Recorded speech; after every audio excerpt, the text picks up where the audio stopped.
మృత్తికల అధ్యయన శాస్త్రం. మృత్తికల అధ్యయన శాస్త్రం పెడాలజీ అని అంటారు. భారతదేశ అభివృద్ధికి వ్యవసాయం అనేది చాలా కీలకమైనది. వ్యవసాయం అభివృద్ధి చెందాలంటే సారవంతమైన నేలలు ఉండాలి. భారతదేశంలో పారిశ్రామిక రంగానికి ఎంత ప్రాముఖ్యత ఉన్నదో అలాగే వ్యవసాయ రంగానికి కూడా అంతే ప్రాముఖ్యత ఉన్నది. ఈ ప్రాముఖ్యతకు ముఖ్యమైనవి నేలలు. మృతిక నిర్వచనం. నేల యొక్క మూలం తెలుసుకుందాం. సాయిల్ అనే పదం సోలం అనే లాటిన్ పదం నుండి వచ్చినది. సోలం అంటే చెట్లు జీవించడానికి అనువైన నేల. భూమి పొరలు మనకు తెలుసు, చిన్నప్పుడు చదువుకున్నాం.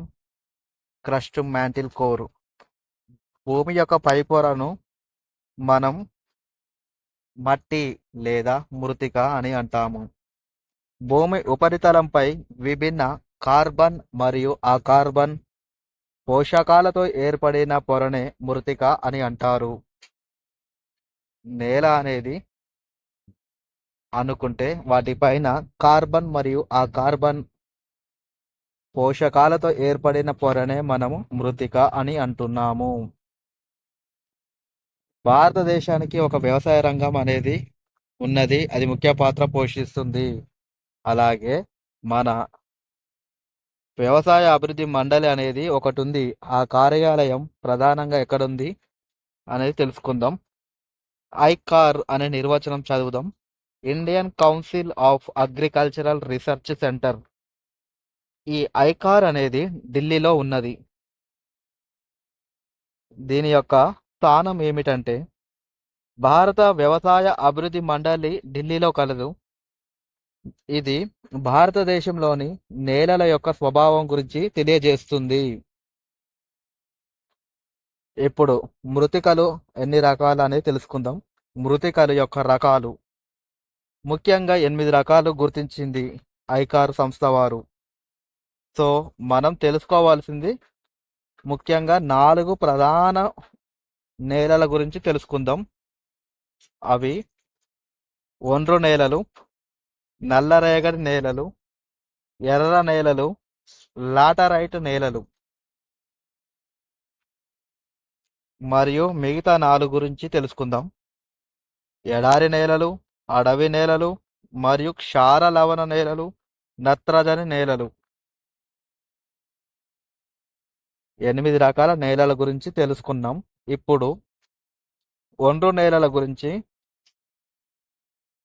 తెలుసుకుందాం. ఒండ్రు నేలలు అనేవి చాలా సారవంతమైనవి. ప్రధానంగా ఇవి కొన్ని జీవ నదులు మరియు కొన్ని ముఖ్యమైన నదుల ద్వారా ఏర్పడిన మృతికనే మనం సారవంతమైన నేలలు అని అంటున్నాము మరియు సారవంతమైన మృతికలు అని అంటున్నాము. భారతదేశానికి వ్యవసాయం అనేది ముఖ్య పాత్ర పోషిస్తున్నప్పుడు దాని వెనకాల దాగిన రహస్యం ఏమిటి అంటే మన దేశంలో ఉండే ఒండ్రు నేలలు, ఎర్ర నేలలు మరియు నల్లరేగడి నేలలు. ఒండ్రు నేలలు అనేది భారతదేశానికి వ్యవసాయంలో ఆదాయం ఎక్కువగా కల్పిస్తుంది. మరియు ఈ ఒండ్రు నేలలో ముఖ్యంగా పండించే పంటలు వరి, గోధుమ, చెరుకు. దక్షిణ భారతదేశంలో వరి అనేది ఎక్కువగా పండిస్తారు మరియు ఉత్తర భారతదేశంలో గోధుమ మరియు ఎక్కువగా పండిస్తారు. వరి ముఖ్యంగా గుర్తుపెట్టుకోవాలి, ఎందుకంటే ఒండ్రు నేలలకు అనుకూలమైన పంట ఏదైనా ఉన్నది అంటే అది కేవలం వరి మాత్రమే. మిగతా వాటికి ప్రాధాన్యత ఉన్నది లేదని కాదు, వరికి చాలా అనువైన నేల. ఒండ్రు ప్రాంతాలు మనకు ఉత్తర భారతదేశంలోని జీవనదులు ఉన్నాయి కదా, గంగా, సింధు, బ్రహ్మపుత్ర నదులు. ఈ జీవనదుల ద్వారా ఏర్పడిన మృతికలే ఒండ్రు నేలలు. దక్షిణ భారతదేశంలో గోదావరి, కృష్ణ, పెన్న, కావేరి ఈ ప్రాంతాలు కూడా ఒండ్రు నేలలు అధికంగా ఉంటాయి. అలాగే పశ్చిమ భారతదేశంలో చూసుకున్నట్లయితే నర్మదా, తపతి, సబర్మతి. ఎందుకంటే దాదాపు ఇవి పశ్చిమ వైపు ప్రవహించి అరేబియా సముద్రంలో కలుస్తాయి. అందుకే ఆ వైపున కూడా ఒండ్రు నేలలు పుష్కలంగా లభిస్తాయి. ఒండ్రు నేలలు భారతదేశానికి ధాన్యాగారాలుగా పిలువబడుతున్నాయి. ఒండ్రు నేలలు మనం సింధు నాగరికతలో ఏమని చదివినాం? అక్కడ మనం హరప్ప మరియు మొహంజదారో లాంటి పట్టణాలను భారతదేశంలోని సింధు నాగరికతకు ధాన్యాగారాలుగా చెప్పబడ్డాయి.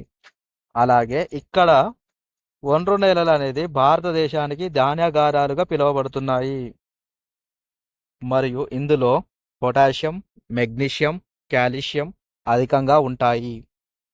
ఇందులో నత్రజని అనేది మరియు హ్యూమస్ అనే తేమ పదార్థం తక్కువగా ఉంటుంది. ఒండ్రు నేలల యొక్క 2 రకాలు తెలుసుకుందాం. అవి ఏర్పడే విధానము 2 రకాలు. ఒకటి బంగారు నేలలు మరియు కాదర్ నేలలు. బంగారు నేలలు అనగా పురాతన నేలలు.